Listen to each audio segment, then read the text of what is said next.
Merci, merci beaucoup à tout le monde. Voilà, merci à tous les intervenants, les élèves de la classe, à nos autorités sécuritaires, à tous les militants sympathisants du RHDP et à tous les amis de la Côte d'Ivoire et tous ceux ou tous celles qui veulent la paix en Côte d'Ivoire.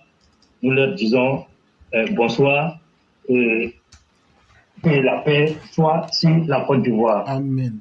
Et aujourd'hui, c'est la voix du militant.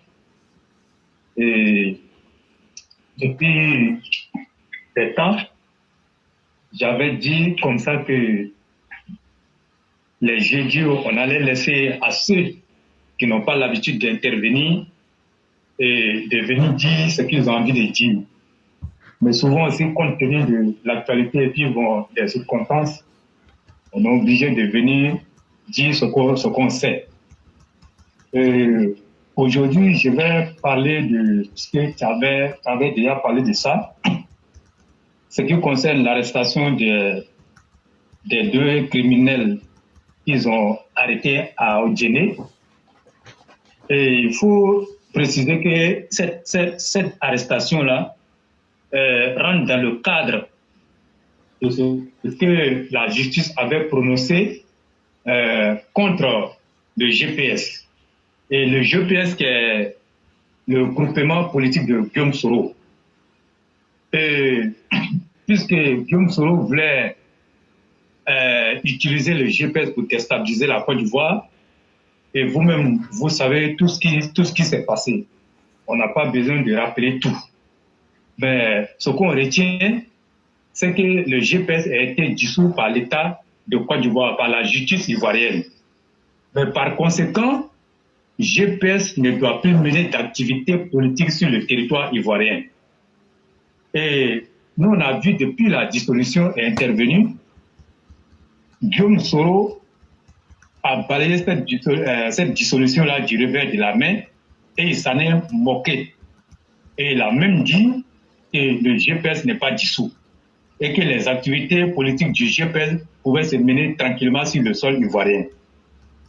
Et puisque la dissolution a été prononcée, on s'en tient à la décision de justice qui a été rendue publique. Mais pourquoi Soro Guillaume continue de défier l'autorité de l'État, l'autorité, comme on appelle, judiciaire?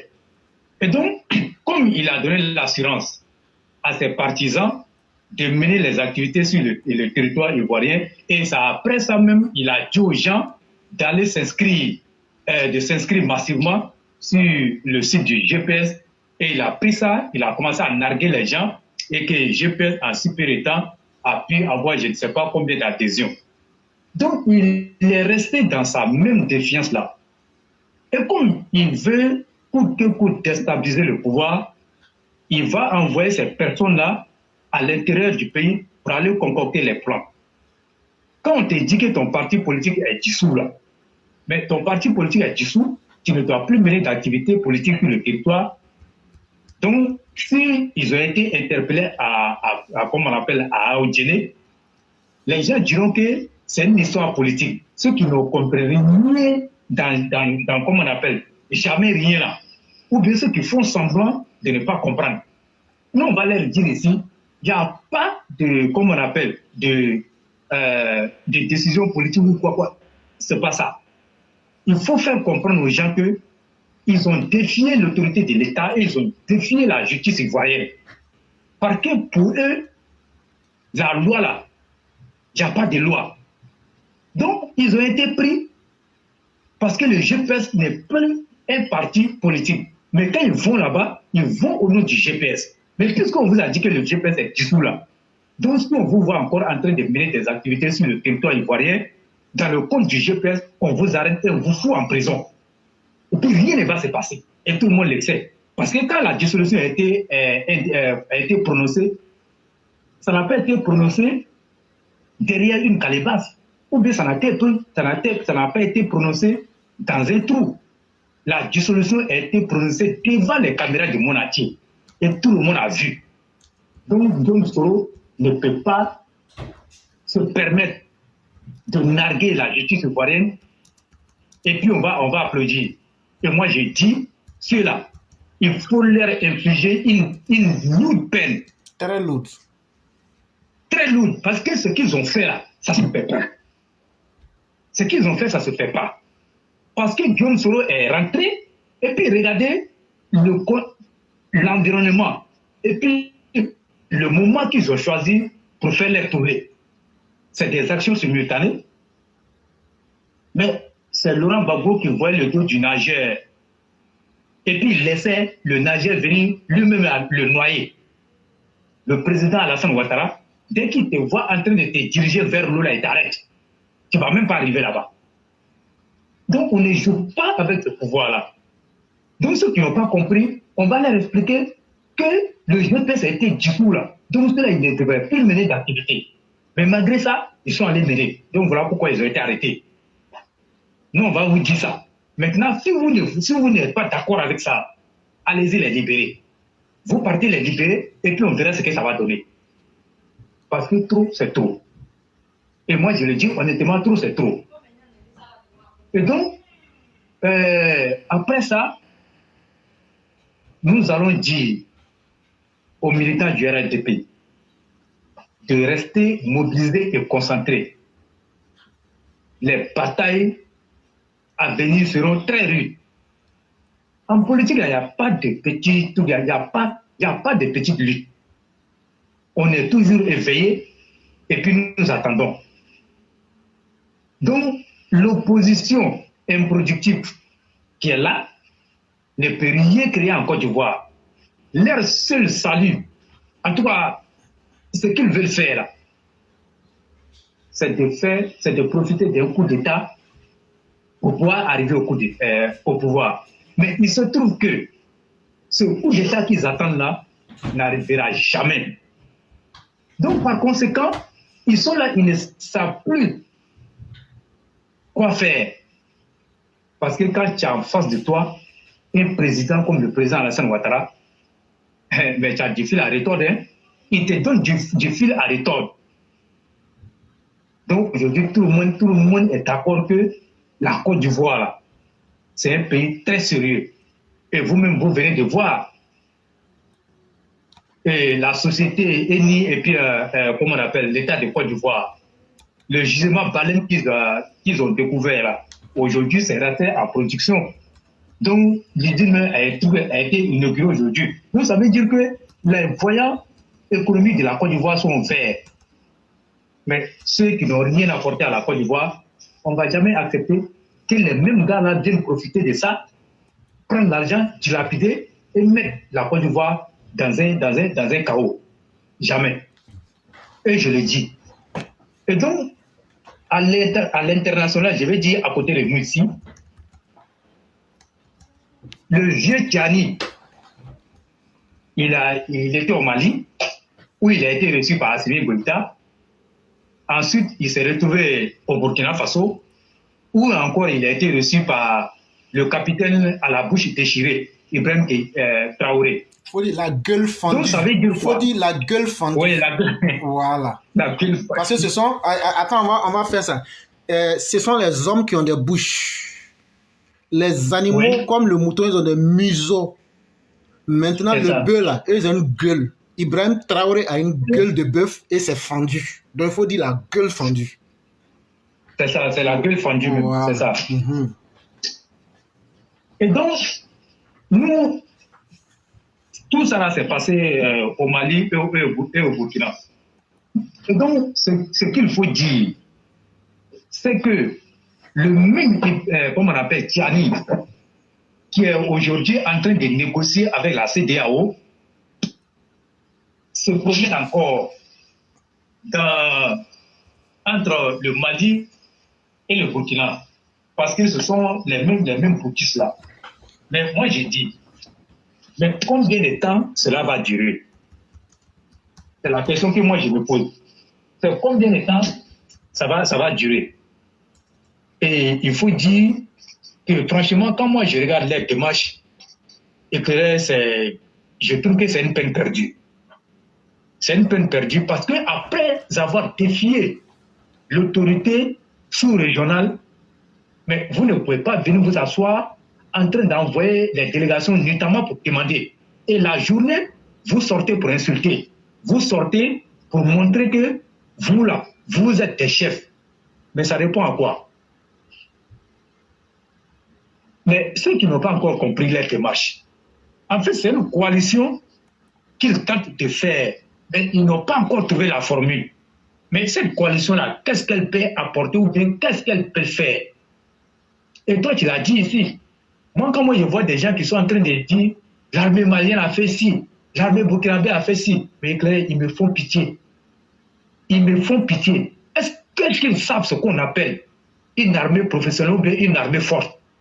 Et quand on fait le classement comment on appelle, des pays les plus armés là, ils ne savent même pas comment le classement se fasse. Sur quels critères les gens se basent pour dire que telle armée est la première puissance et telle armée est la dernière puissance. Ils ne savent pas. Il y a beaucoup de critères qui rentrent en ligne de compte. Et quand on prend tous ces critères aujourd'hui, on se rend compte que dans la sous-région là, dans les 14 pays de la CEDEAO là, après le Nigeria, c'est la Côte d'Ivoire. Et ça, personne ne peut le nier. Parce que ces 10 dernières années, le roi, depuis que le président Alassane Ouattara... Le roi, oui.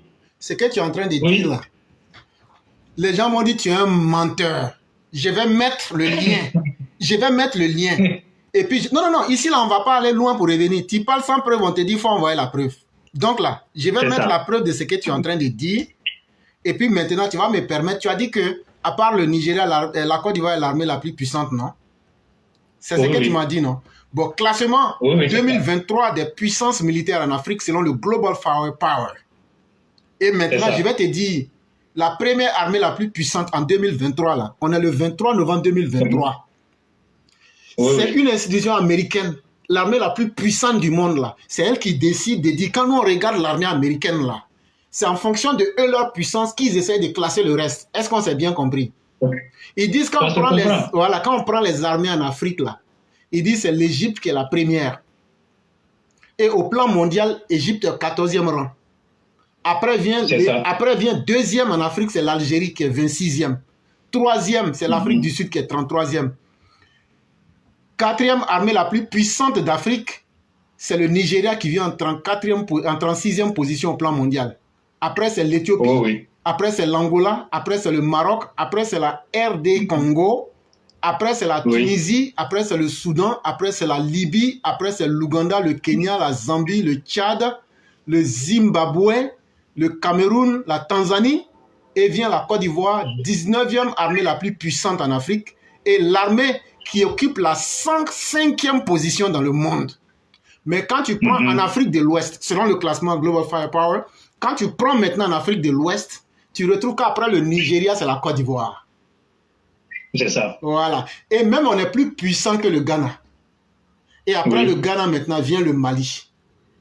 Oui. Et donc, non, vous ne nous connaissez pas. Ça veut dire l'armée américaine, on connaît la puissance de frappe des armées. C'est ça. Frère, donc ce que tu as dit là, c'est tellement vrai. J'ai mis le lien. Si quelqu'un arrive à me prouver que c'est faux là, il faut leur dire que je leur donne $2000. Selon le taux du jour, ça fait presque 1 250 000. C'est ça. Voilà. Donc, il faut continuer à parler. Et donc quand on leur dit ça, et en fait, n'eût été le décès de l'ancien président Ari Konan Bédié, mais ils allaient voir de quoi la Côte d'Ivoire était capable le 7 août. Mais comme le président Alassane Ouattara, il est tellement, comme on appelle, rattaché à la paix et puis à, comme on appelle, à la personne humaine là. Donc voilà pourquoi il a décidé que l'indépendance se fasse de façon sobre. Donc on n'a pas eu de défilé, sinon en août là, éclairé, les gens allaient voir. Et même là, ils allaient même dire, mais comment le président Alassane Ouattara a pu faire pour acquérir ce matériel? Ils allaient dire quoi? Ils allaient demander qu'on traduise. Ils allaient demander qu'on traduise le président Ouattara en justice. Pourquoi tu devrais payer tel armement? C'est pour faire guerre mondiale. C'est ça. C'est-à-dire que ce que les gens ne comprennent pas aujourd'hui là, c'est que nous avons suffisamment, comme on appelle, les ressources humaines dans notre armée. Si c'est ça seulement là, on a ça, et puis ils sont mieux formés. Donc vous avez dit qu'on a tout. Et donc quand moi je vois des plaisantins qui sont assis, le Mali va bombarder la Côte d'Ivoire, le Burkina éclairé, je me dis quand même, à un moment donné, même quand tu ne sais pas lire une balance, quand le sac est rempli là, au moins là tu dois savoir que le sac est rempli. Vraiment. C'est pas quelqu'un qui va te dire ça.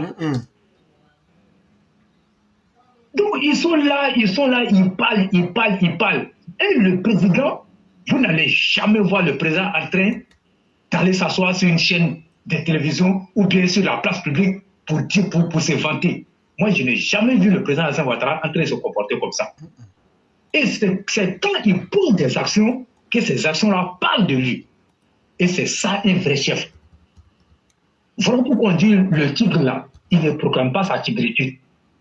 Mais c'est en fonction de ce qu'il fait là, c'est en fonction des actes qu'il pose là, qu'on sait que lui là, c'est un vrai tigre. Mais des gens, dès qu'ils achètent seulement une calache là, ils vont venir s'asseoir pour dire on a payé une calache. Mais une calache, la calache là, ça c'est des armes révolues. Il faut leur dire que la calache là, fait partie des armes, comme on appelle, révolues. Mais c'est dans nos pays pauvres ici qu'on utilise comment on appelle, les calaches. Sinon les calaches là, ce sont ça c'est fini ça. Aujourd'hui, quand vous regardez la composition de l'armée ivoirienne, et les hommes qui animent cette armée-là, mais vous devez comprendre qu'il y a véritablement un chef qui incarne cette armée-là, qui est le président Alassane Ouattara, qui connaît le monde entier. Il travaille, il traverse le monde. Il sait comment on appelle, l'importance de la sécurité. Un pays qui n'est pas en sécurité, ce pays-là ne peut jamais se développer. Parce que pour se développer, il faut mettre la sécurité en avant. Et c'est à partir de cette sécurité-là que tout peut décoller dans le pays. Et il faut le dire, c'est parce que les gens disent que le président Alassane Ouattara, oui, il a eu le temps, il a travaillé, tout ça là, bon, il est arrivé en temps de paix, dont les gens n'ont pas fait coup d'État, tout ça parce que les gens le laissaient éclairer. Pourquoi les gens sont de mauvaise foi comme ça? Pourquoi ils sont de mauvaise foi? C'est comme ça que la vie est. Si le métier... C'est comme ça que le monde est fait. Ils ne savent pas que c'est l'homme qui trouve le temps dans sa vie. Sinon, personne n'a le temps. Donc là, la paix qu'Alassane a imposée là, c'est parce que c'est un vrai garçon. Il a coupé la queue de vous les faiseurs de coups d'État et puis il a géré sa paix. C'est ça qu'on appelle un vrai garçon. Sinon, ce n'est pas une paix cadeau qu'il a eu. C'est clair. Et donc, voilà pourquoi on dit, quand tu veux mener une action, tu te donnes les moyens de mener cette action-là. Tu te donnes toi-même tes propres moyens de mener cette action. Et lui-même, il s'est donné les moyens de sécuriser son pouvoir. Sinon, tous les jours, là, il y avait tentative de coup d'État. Tous les jours, il y avait tentative de coup d'État. Jusqu'à même là. Non, éclairé, il y a des choses on ne peut pas dire, quoi. Il faut sauter. Et donc, vous ne pouvez pas venir dire qu'on l'a laissé travailler. Mais vous n'avez... c'est parce que vous n'avez pas pu. Et vous n'avez même pas ces moyens-là. Donc le monsieur, il vous a tous muselés. Et vous ne pouvez rien faire. Sinon, on connaît. Mais pourquoi quand ceux que vous envoyez pour venir faire les déstabilisations, pourquoi quand on les arrête là, ils disent que c'est vous qui les avez envoyés? Pourquoi quand on les arrête, ils disent que c'est vous qui les avez envoyés?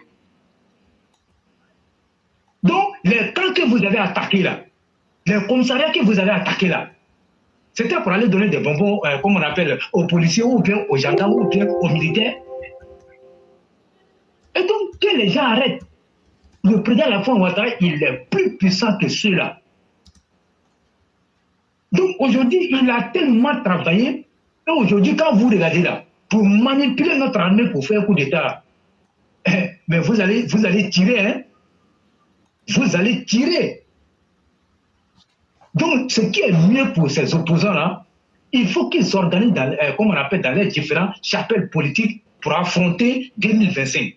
Sinon, si c'est ce coup d'État, vous comptez là, vous n'allez jamais venir au pouvoir, hein, parce que ça, c'est fini en Côte d'Ivoire. Il suffit seulement de prendre, depuis que le président Alassane Ouattara est arrivé, ou bien encore, allez-y, à partir de 93. Moi, je le dis, hein, Le développement s'est arrêté en 93. C'est en 93.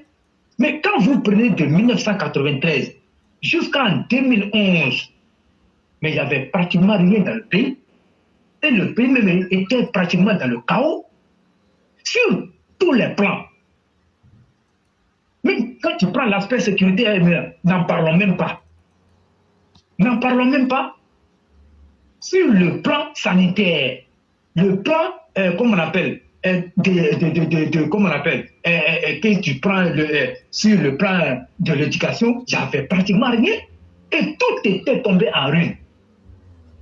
Mais quand on sort de, comment on appelle, de là-bas, à partir de 2011, un nouveau souffle, ou bien un nouveau vent, fait souffler sur la Côte d'Ivoire. Bien entendu, avec l'arrivée du président, qui a aussitôt, en étant au Golfe, a mis en place ce qu'on a appelé le PPI, le programme présidentiel d'urgence. Étant là-bas, il a commencé à faire et on a vu que les choses ont commencé à bouger. Là où on ne pensait même pas qu'on pouvait avoir des routes, on a commencé à avoir les routes là-bas, on a commencé à avoir des universités, on a commencé à avoir des centres de santé, on a commencé à avoir l'électricité, on a commencé à avoir l'eau. Et tout est parti sur des roulettes. Donc il y a eu une meilleure planification en attendant de rentrer en plein, comment on appelle, en possession de tous les leviers de l'État. Mais dès qu'il a quitté le Golfe, on a vu comment les choses se sont passées. Et d'abord, il s'est penché sur la question de l'armée. Tous les jeux de tri là, tout ça, il a fait partie de tout. Et aujourd'hui, les soldats ont un meilleur salaire. Ils sont bien traités. Mais tu ne peux pas dire à un soldat qui est bien traité, qui arrive à s'occuper de sa famille, de venir faire un coup d'État, sachant très bien que le revers de la médaille là n'est pas bon. Voilà pourquoi le président Alassane Ouattara, pour rendre l'armée professionnelle, il a décidé d'initier des formations. Et ces formations-là, c'est comme une rotation. Des soldats vont en formation, ils reviennent et d'autres s'en vont.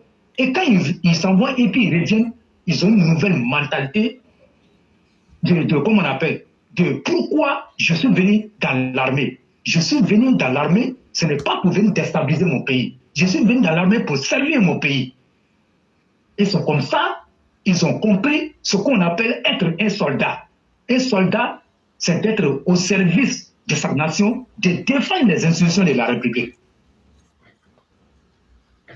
Donc, si ceux-là, les opposants, n'ont pas encore compris que les soldats qu'ils ont eu à manipuler en 2000, comment on appelle, depuis 2000, quand Laurent Gbagbo est arrivé au pouvoir, jusqu'à 2009, ou bien au moment où on a fini de faire les élections, qu'ils comprennent que nous sommes aujourd'hui avec de nouvelles mentalités. Et tellement que les gens sont bien formés, aujourd'hui encore, là, le président Alassane Ouattara dit, il vient voir, comment on appelle, les autres pays, les partenariats, il les signe. Aujourd'hui, nous avons le centre de lutte contre le terrorisme ici à Jeanville. Chose qui n'a jamais été faite ici en Afrique. Et voilà pourquoi nous demandons qu'aujourd'hui, là, au lieu de nous parler de comment on appelle, des limitations des mandats, et je le répète, au lieu de nous parler toujours des limitations des mandats, il faut plutôt voir la qualité des hommes qui sont à la tête de nos États.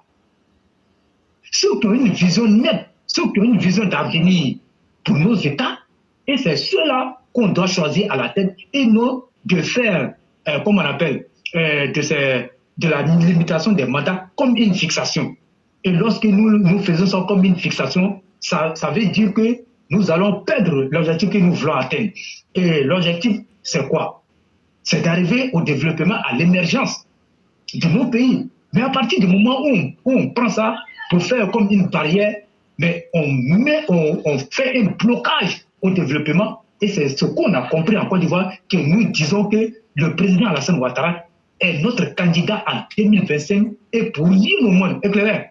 Tant que Ouattara n'a pas fini de faire la route Korgom-Bengue, là, il ne va pas hein, passer. Moi, je ne suis pas sûr qu'il va venir terminer. Frère, donc, comme tu l'as dit là, faut pas parler il n'a qu'à regarder dans sa région. Voilà. Tant qu'il n'a pas construit l'université aussi, moi, dans ma région des Zikiso, là, il ne va pas quitter aussi.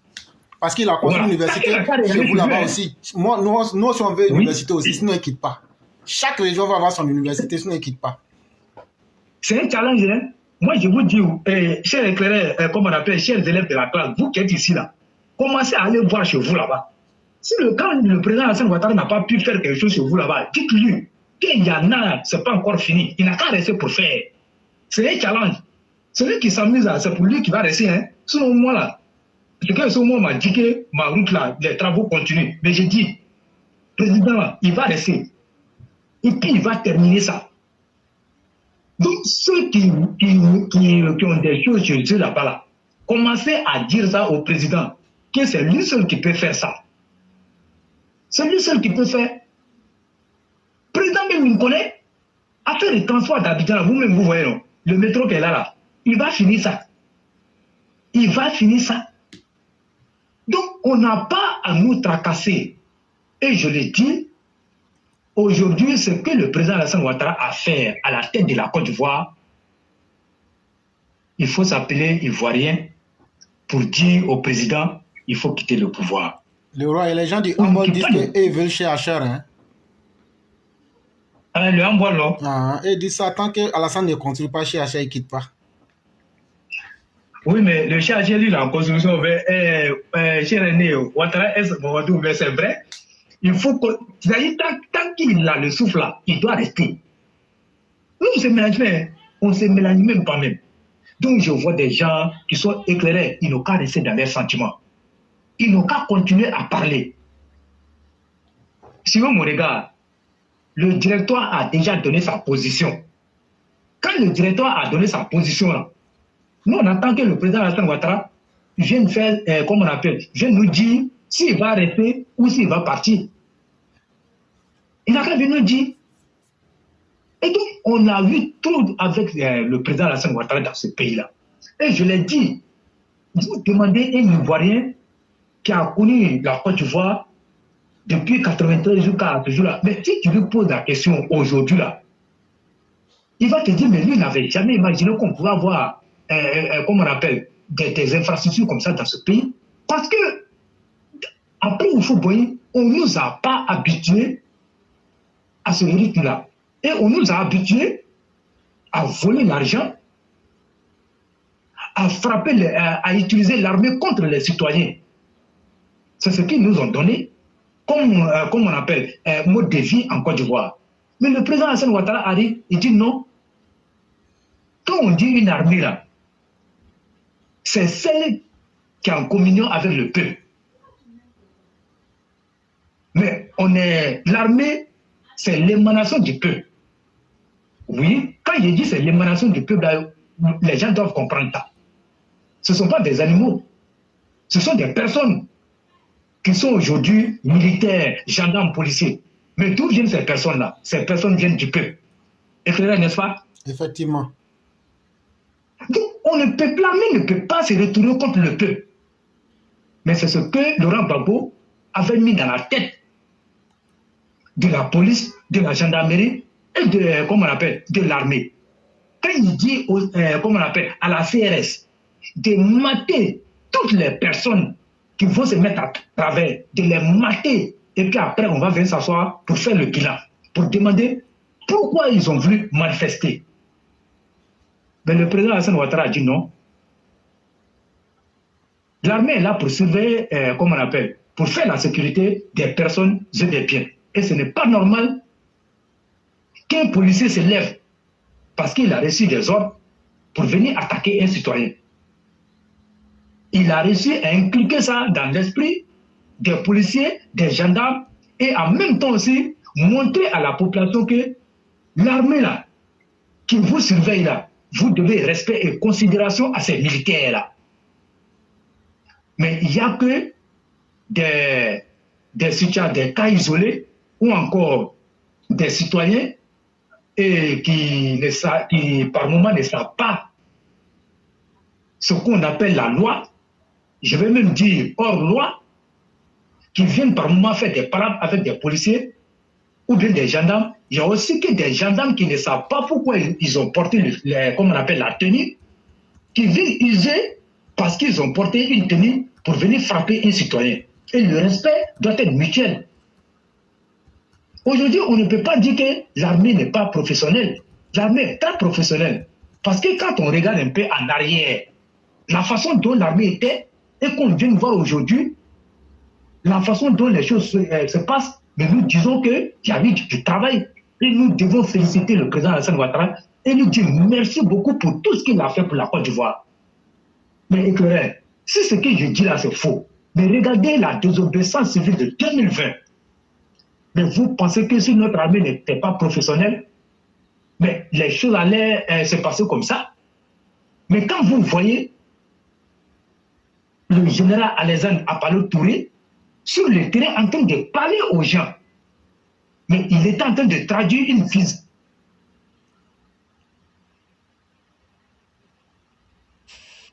Parce que c'est ce que le président Alassane Ouattara a voulu. Et c'est la vision qu'il a voulu donner à notre armée. Et cette vision-là, le général Apalo Touré, ainsi que le directeur général de la police et le chef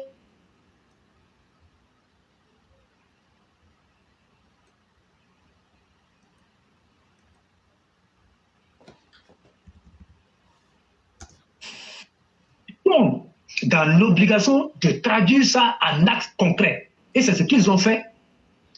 Sinon, ce que l'opposition a fait en 2020, là, mais si c'était une autre armée, là, mais on n'allait pas finir le carnage éclairé. Et ça pouvait entraîner encore d'autres choses. Mais est-ce que vous avez entendu que l'armée a tiré sur un opposant? Au contraire, ce sont les opposants même qui ont fait mal dans le camp présidentiel. Jusqu'à 88 morts. J'ai parlé d'un opposant qui a été tué. Mais est-ce que vous avez entendu que l'armée s'est dressée contre eux? L'armée ne l'a pas fait. Et tout le monde se demande comment est-ce que Apalo Touré a pu gérer cette situation. J'ai jamais vu en Afrique. Et c'est ça qu'on appelle aussi une armée professionnelle. Et quand on dit aussi la puissance d'une armée là, tous ces critères-là, il faut compter avec tous ces critères. Mais des gens qui pensent que quand on dit une armée est puissante là, c'est quand tu es là et puis tu comptes. Non, non, ce n'est pas la barbarie. Ce n'est pas la barbarie. C'est la discipline d'abord. L'armée, c'est la discipline. Le premier facteur dans l'armée, dès que tu mets les pieds nets là, c'est de la discipline qu'on te parle. Parce qu'un élément indiscipliné, incontrôlé, peut mettre en danger toute une armée. Parce que toi, on va te dire, non, ne fais pas ça, ou bien, voilà où toi, tu dois t'arrêter pour pouvoir surveiller ta cible. Mais si tu laisses ça et puis tu vas t'arrêter là où tu ne devais même pas t'arrêter, mais tu vois que tu es en train de mettre tout le système sécuritaire en danger. Et ça, félicitons le président Alassane Ouattara, qui a initié ces formations-là.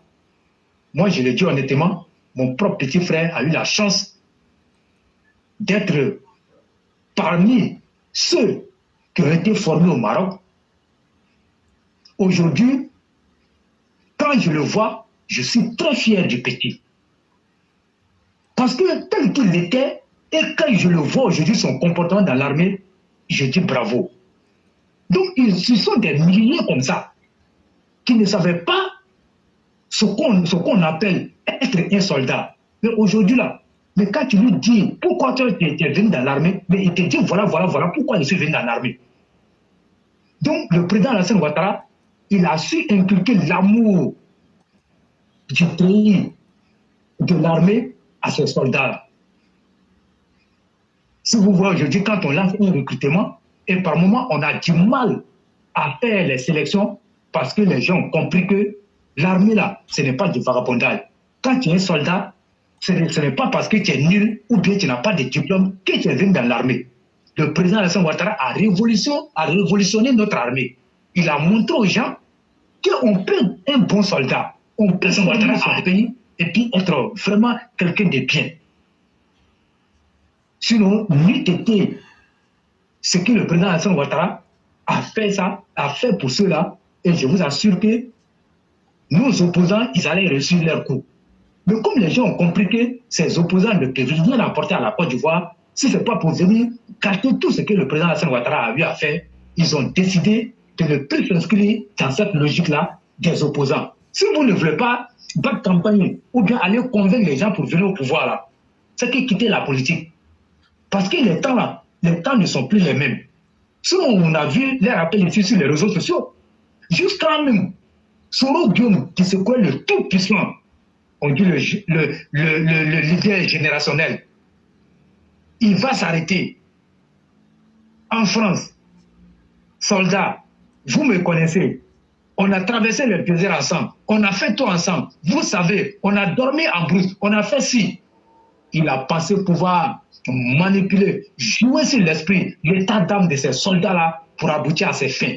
Mais qu'est-ce qui s'est passé? Il se retrouve aujourd'hui. Il se retrouve dans un pays, c'est-à-dire même que, éclairé, la vie là. Voilà pourquoi on dit les voix de Dieu sont insondables. Très insondable. Donc aujourd'hui, tout ce que nous sommes en train de voir ici, ça est là, mais il y a un maître pour ça, et c'est le président Alassane Ouattara. C'est sa politique qui nous a amenés dans ça. Voilà pourquoi on vous dit que quand il y a les relations internationales, mais il ne faut pas s'amuser avec ça. Mais vous croyez que le président Alassane Ouattara, dès qu'il avait pris le pouvoir, il était resté pour dire moi je vais pas aller quelque part. Mais tout ce qu'on a vu là, on n'allait même pas voir, parce qu'on a vu Babou ici.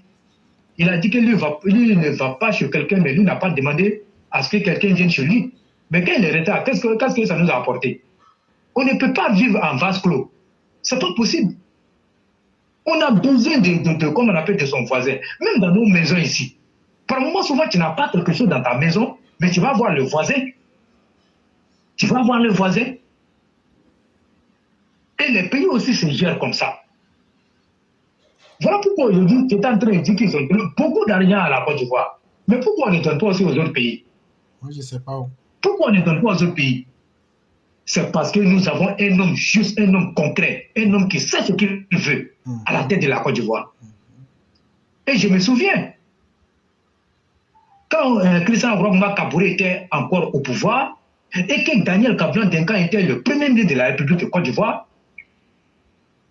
mais quand il se retrouvait dans les conférences ou encore là où on doit aller défendre les dossiers pour pouvoir avoir de l'argent, mais quand notre premier ministre seulement, j'ai dit notre premier ministre seulement, il partait se retrouver ensemble avec les autres présidents.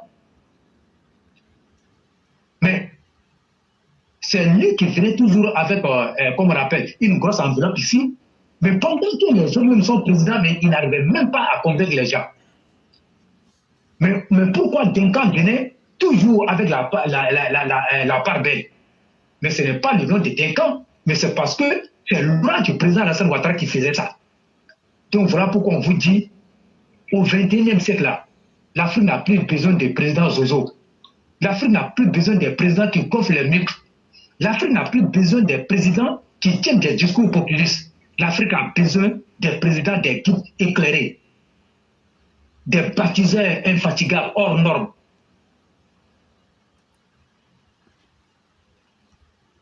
A eu de la chance. Voilà pourquoi nous disons que le président Félix Houphouët-Boigny ne s'était pas trompé quand il a dit que le président Alassane Ouattara va réussir et nous avons l'obligation de le soutenir. Mais il ne parlait pas en l'air. Il savait ce qu'il disait. Aujourd'hui, les résultats sont tangibles. Et nous voyons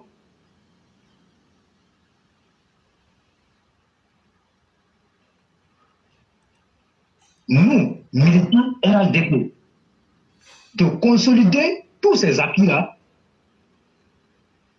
On doit s'armer de courage et puis défendre coûte que coûte le président Alassane Ouattara et ses réalisations. Et c'est ce que nous avons toujours fait. Et donc, concentrons-nous sur les batailles à venir. Et vous allez voir que le président Alassane Ouattara est en train de laisser un pays devenir pour les futures générations. Peut-être que nous ne serons plus là, peut-être. Mais il faut reconnaître que la Côte d'Ivoire, c'est le pays de demain. Voilà pourquoi vous voyez aujourd'hui des gens qui appellent à déstabiliser la Côte d'Ivoire, mais en même temps qui veulent venir s'installer en Côte d'Ivoire. Et que là, comment on appelle ça? Je ne sais pas si c'est un dépit à mourir, bon, je ne sais pas quoi. C'est de la stupidité. Vous qui êtes parti à l'école là, je ne sais pas. Hein? Oui, je vais te dire, ça s'appelle de la stupidité. Vouloir quelque chose et son contraire, ça s'appelle la stupidité. Toi, tu es dans un pays qui te protège, tu gagnes ton pain, mais tu veux que ce pays-là se détruise. Tu oublies que toi-même, tu vas tomber dedans. Ça s'appelle la stupidité. Effectivement. Et ce n'est pas du tout, je l'ai à voir. Et nous disons que la Côte d'Ivoire a décollé avec le président Alassane Ouattara et nous allons continuer à lui donner ce soutien-là parce que quand on regarde un peu sur les 322 462 km², moi je ne vois pas une région qui n'a pas bénéficié du développement. C'est vrai, d'autres régions peuvent dire qu'ils sont lésés, mais à comparer aux autres pouvoirs, mais on a tous gagné avec le président Alassane Ouattara. Et au-delà même de ça, mais regardez la composition de ce gouvernement. Prenez seulement la seule composition du gouvernement. Mais quand on s'en tient seulement à la formation de ce gouvernement, mais nous disons que le développement est partout. Moi, j'ai des ministres qui ont été nommés, les ministres de ma région, qui ont été nommés, mais il appartient à ces ministres-là de tirer le développement vers moi. C'est-à-dire que la politique générale, là, elle relève de l'État. La politique globale du développement des régions, non, général même, mais c'est l'État. Mais c'est pour ce qui concerne les régions, mais vos élus, là, c'est eux qui sont tenus de tirer ce développement pour arriver. Quand l'État définit la politique générale du développement, là, mais ce sont les élus qui doivent faire le reste. Mais si toi, tu as des élus que le président Alassane Ouattara a mis dans le gouvernement et que ta région reste derrière, mais ne viens pas dire que c'est le président. Parce que les projets là, les projets passent devant. Ils voient les projets. Mais toi qui es un élu de ta région, tu vois ça, tu prends pas et puis les autres sont en train de lutter pour que ta région soit développée. Demain, ne viens pas dire que c'est le président. Demain, ne viens pas dire que c'est lui. Comment se fait-il que les autres arrivent à bénéficier de ça et toi qui es là-bas au même titre que tu es ministre et puis tu n'arrives pas à bénéficier de ça? Donc vous voyez, donc voilà pourquoi il dit qu'on s'en tienne seulement à la formation de ce gouvernement, on doit tout comprendre. Parce qu'il y a toutes les 31 régions, il n'y a pas une région qui n'a pas de ministre dedans. Éclairez sur les mois les locales FFC, il n'y a pas une région qui n'a pas de ministre dedans. Mais tu vas prendre aussi dans l'administration publique, toutes les régions ont des cadres dedans. Mais qu'est-ce qu'on veut? On veut quoi de plus? On veut quoi? Donc aujourd'hui, ça fait que le président Alassane, donc ça fait des jaloux. Mais nous, on s'en fout de ça. Donc il appartient au cadre du RNDP de savoir que s'ils sont à côté du président, c'est pour faire son travail et aussi de protéger le président. Ils ont ce devoir-là et c'est un devoir même éclairé. On ne va pas leur demander pardon, c'est un devoir. Et puis c'est une obligation. Voilà pourquoi nous on a dit sur cette plateforme, nous on ne va pas utiliser notre plateforme pour faire combat de quelqu'un si ce n'est le combat du président Alassane Ouattara. Nous on a toujours dit ça ici. Et c'est ce que nous avons toujours fait. Et nous continuons de faire ça. Donc on ne va pas se mettre dans quelque chose pendant que le chef lui-même là est là. Celui pour qui on est là, lui il est là. Et nous on va le laisser et puis aller défendre quelqu'un d'autre. Non, on ne va pas le faire. Nous on ne va pas le faire. Et nous on a dit que nous on n'a pas besoin d'audience ici. Hein. Nous on n'a pas besoin d'audience. Nous on fait nos vidéos où on sait où nos vidéos là arrivent. On sait. Donc je voudrais faire ce taré-là et dire félicitations aux élèves de la classe. Parce que si la plateforme a pu tenir jusqu'à ce jour, c'est parce qu'il y a eu des soutiens. Mais ces soutiens-là ne sont que les élèves de la classe éclairés pro vérité. Ça, il faut leur dire ça. Et j'ai toujours dit aussi qu'il ne faut pas se négliger. Parce que par moment, on a tendance à nous négliger, à se négliger. Mais si vous savez combien de fois les élèves de la classe éclairée pour vérité sont adulés par les autres, je crois qu'on allait nous prendre aussi au sérieux. C'est pourquoi j'ai toujours dit, un élève qui vient ici et qui ne suit pas ne peut rien comprendre. Quand tu suis là, tu vas comprendre. Tous les mots que nous disons ont des sens. Parce que demain, tu ne viendras pas dire que ah, ça là, moi, je n'avais pas bien compris. C'est que toi, tu ne suivais pas en classe. Il n'y a pas de rattrapage. Hein. On ne fait pas de devoir de rattrapage ici éclairé. Il y a plein de interrogations. Si tu as raté, tu as raté. C'est fini. C'est fini. Donc, vraiment, éclairé, merci beaucoup à tout le monde. Et moi, j'ai dit au RADP, vraiment, cette élection des jeunes-là, vraiment, nous voulons du sang neuf et nous voulons quelqu'un qui va au charbon, un jeune de terrain. Voilà, parce que nous, là, nous, on n'est plus jeunes. Ils ont dit 35 ans, donc nous, on n'est plus jeunes. Voilà, donc, ceux qui vont, celui qui va avoir la chance d'être choisi, d'être élu, il faut qu'il nous démontre sa capacité d'être sur le terrain et sa capacité de rassembleur. Donc vraiment, j'aimerais m'arrêter là et dire merci beaucoup à tout le monde. Et merci à Cyclone. Le Cyclone a parlé fort aujourd'hui. Hein.